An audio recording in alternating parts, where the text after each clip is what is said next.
You have to start with the hard one, huh? When I think of the word calling, I think of also the word passion. Part of somebody's calling is recognizing what they're good at. A calling can be an invitation into your own liberation. A calling is about what I'm meant to do in the world. What else is there to strive for other than to be the best that you can be at what you do? I grew up with a lot of privilege, and my grandmother, growing up and even still, always would say with privilege comes responsibility. So I grew up just understanding that making a difference in the world would be something that was my path that was laid out for me. A group of thugs in my school started going after my Jewish friend, and I watched my friend kind of shrink into the shadows, and I didn't do anything about it.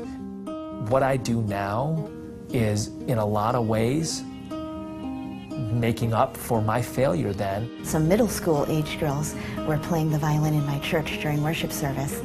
I immediately stood up in the pew and announced to my parents I wanted to do that too. It's the people who hesitate who are lost, I think. It's the people who are waiting for some ideal offer. Life is made up of decisions, and you have to decide what you want to do. So you have to live while you're alive. You have to struggle, you have to fight, you have to sing and dance and hula hoop.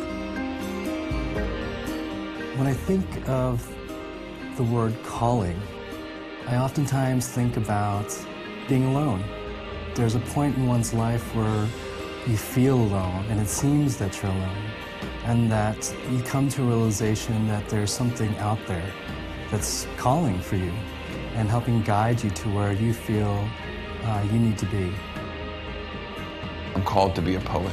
My calling is to be an interfaith leader. My calling is to end sexual exploitation. My calling is to take theater and use it to make the world a better place. My calling is to create marvelous things.